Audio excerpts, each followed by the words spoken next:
Hi, I'm Cameron Bile, an independent filmmaker and the creator of the Director Series. I'm about to begin production on my third feature film, The Veil. The Veil is a haunting meditation on the mysteries of time and a twist on the classic American ghost story.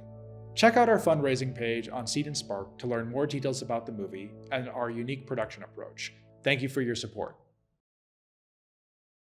This episode is brought to you by Indie Film Hustle TV, the world's first streaming service dedicated to filmmakers, screenwriters, and content creators. Learn more at indiefilmhustle.tv. The Director Series is made possible by the support of our subscribers on Special. Subscribe today at special.tv/The Director Series and gain access to exclusive full-length Director Series episodes and other bonus content, ad-free.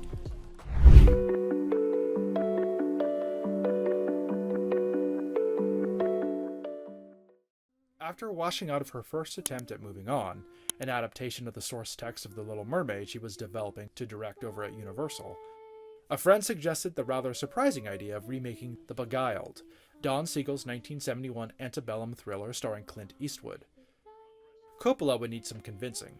Nothing in her filmography suggested she had the desire to make a thriller, let alone tackle a full-on remake of an existing work. However, the longer the idea marinated, the more opportunity Coppola came to see in the project. Rather than simply remake the original film, she would execute a fresh adaptation of the source novel by Thomas Cullinan, shifting the story's perspective to that of the female characters in a bid to reframe the story as an elegantly somber character study with genre elements.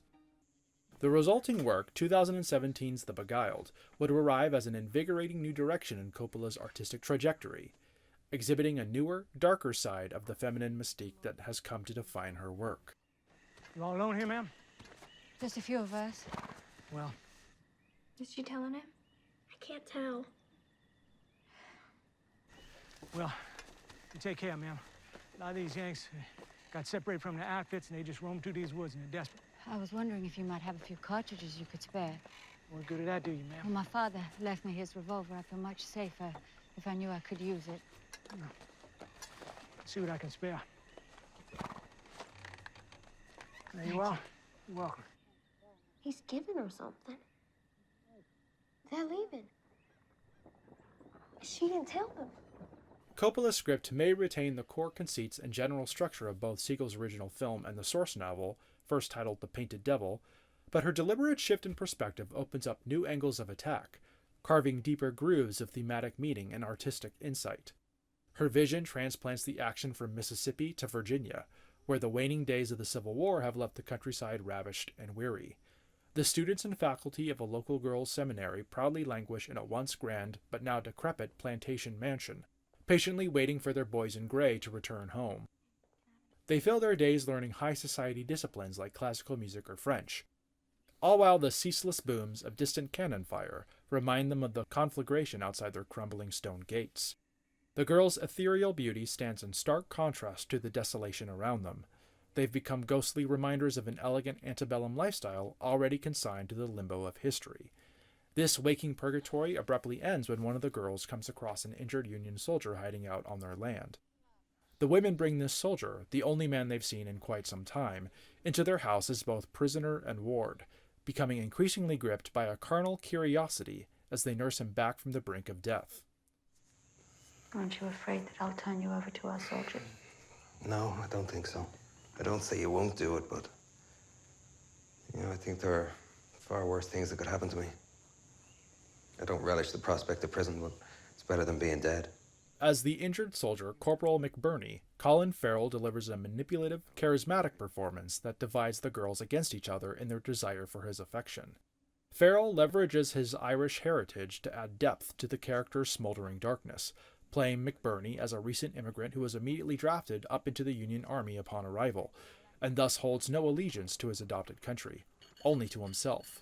I was fresh off the boat from Dublin. I had nothing. It took $300 to take another man's place. He still bears traces of his accent, which highlights how conflicting the process of assimilation has been for him, even as it imbues him with a European exoticism in the eyes of the young women. He thinks he's hit the jackpot, a mansion full of beautiful women at his beck and call, but the toxic rage and entitlement that forms the bedrock of his true character proves no match for the united front put up by his female caretakers. That their final stand is so quietly effective is a testament to the pragmatic clarity and bottomless strength of the school's headmistress, Miss Martha. You will recall I was the one who was opposed to you walking on it so soon. Yes, ma'am. However, I appreciate your desire to be active. Played by Nicole Kidman in a career-best turn, Miss Martha is a strong and dignified matron, imbued with the delicate social graces of her elite Southern pedigree. Her age and experience enables her to resist McBurney's charms while ferreting out his weaknesses. The same can't be said of the school's French teacher, Edwina, a fading Southern belle who refuses to go quietly into spinsterhood. Oh, Miss Edwina, don't be hateful. Everyone's dressing up today. Not in my jewelry, they're not. Oh, I'll give them back. And how beautiful you look this morning. You're all dressed up yourself. I am not. Why, I haven't seen that lovely pin since last Christmas. Get to your work. In her third collaboration with Coppola, Kirsten Dunst imbues the character with an assured yet weary elegance, a stark departure from the bubbliness that marked her performances in The Virgin Suicides or Marie Antoinette, signaling surprising new avenues for the actress to explore as she matures out of the comparatively youthful roles that made her name. Last seen in Coppola's filmography as a gangly adolescent in 2010 Somewhere, Elle Fanning appears all grown up here as Alicia, one of the older students caught in self-serving thrall to her teenage hormones. I just wondered if there's anything I can do to help. No, there's nothing you can do. You have enough studies and other work to keep you well occupied. I only thought to help. This room is off limits. Yes, ma'am.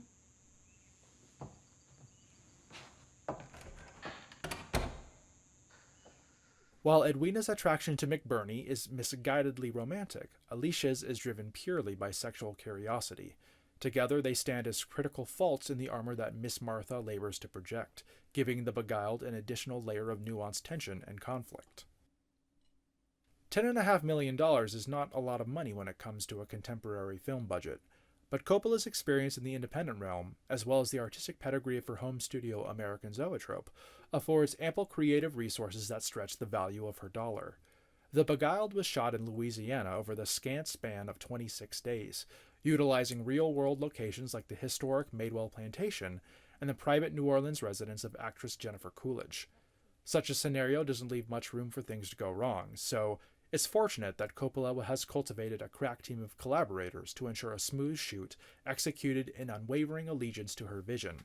This circle of trust begins at the top, with returning producing partner Yuri Henley, as well as familial connections like her brother Roman Coppola and her father Francis's old producing partner Fred Roos, both of whom guide the project in an executive producer capacity.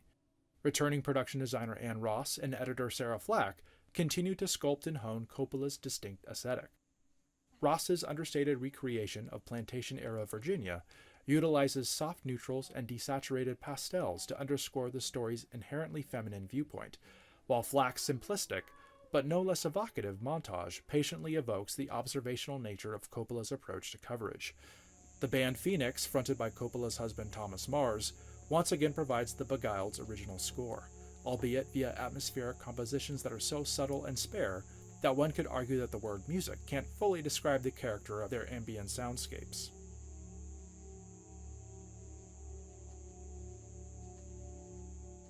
Coppola's one wild card is cinematographer Philippe Lesueur, but thankfully, their first collaboration together yields stunning results.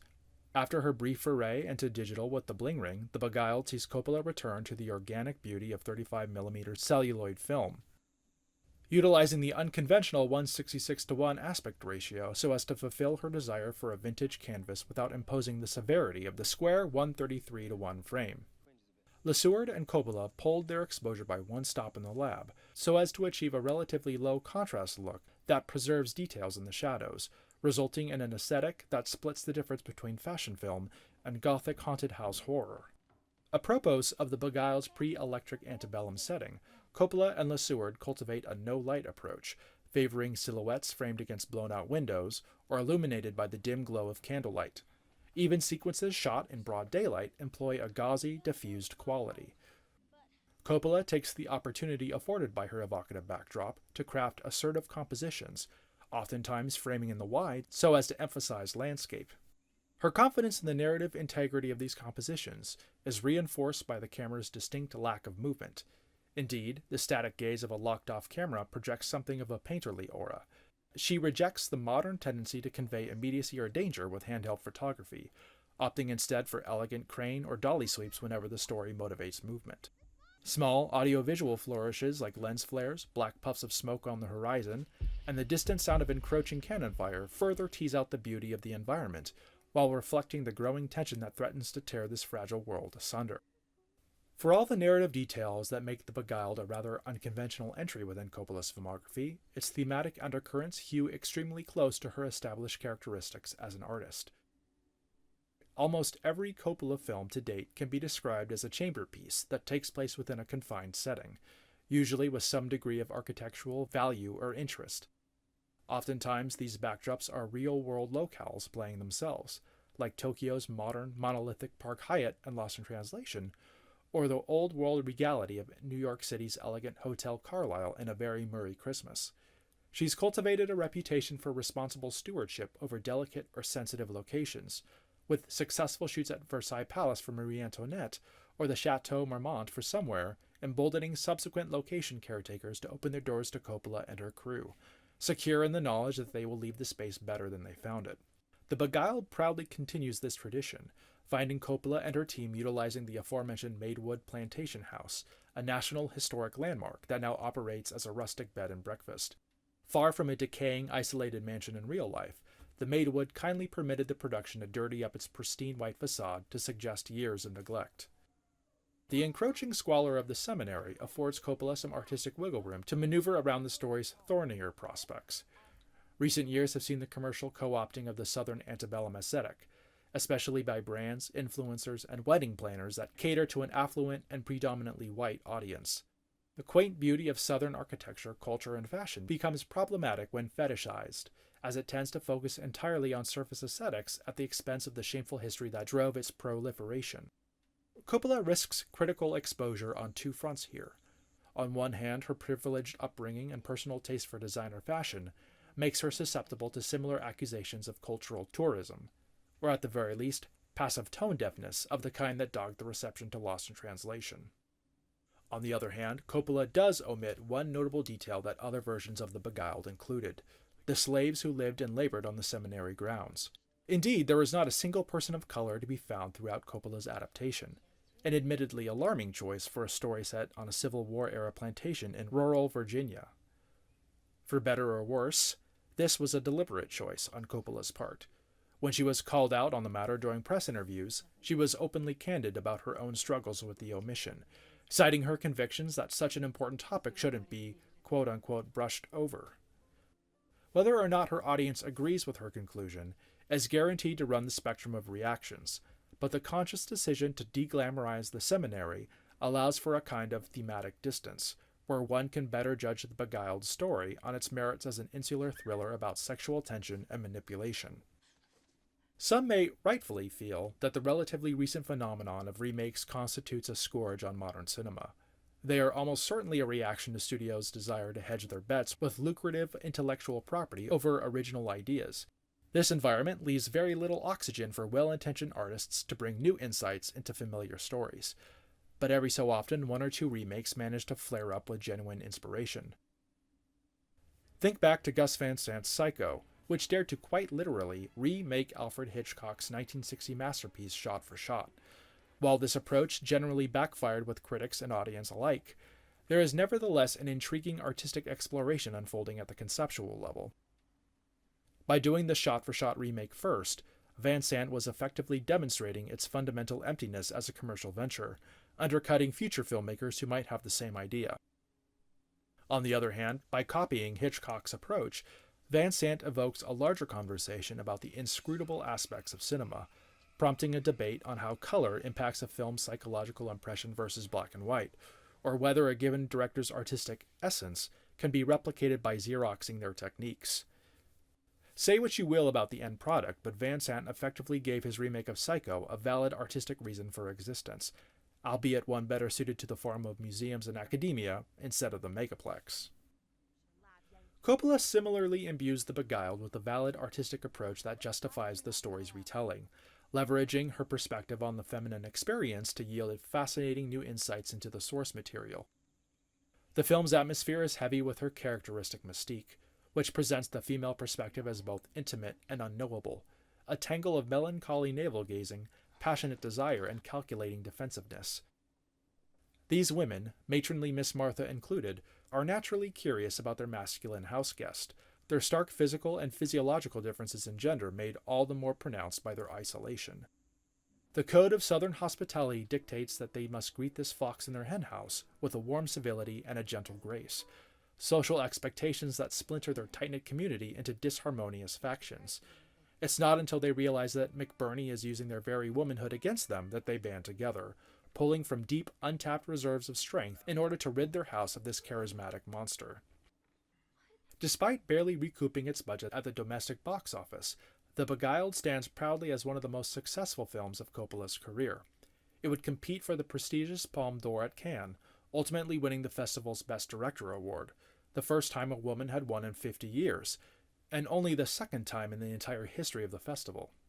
Her first foray into genre territory resonated strongly with critics, who praised the film's delicate balance of tone while singling out Kidman's compelling performance. The Beguiled sophisticated portrait of womanhood under siege seems to mark an inflection point in Coppola's own development, exhibiting the nuanced maturity and confident restraint of an artist settling into middle age. There are no signs of crisis here, no frantic realization that time is beginning to run out. There is only the promise of creative rejuvenation, like a vibrant flower poised to bloom into new avenues of expression.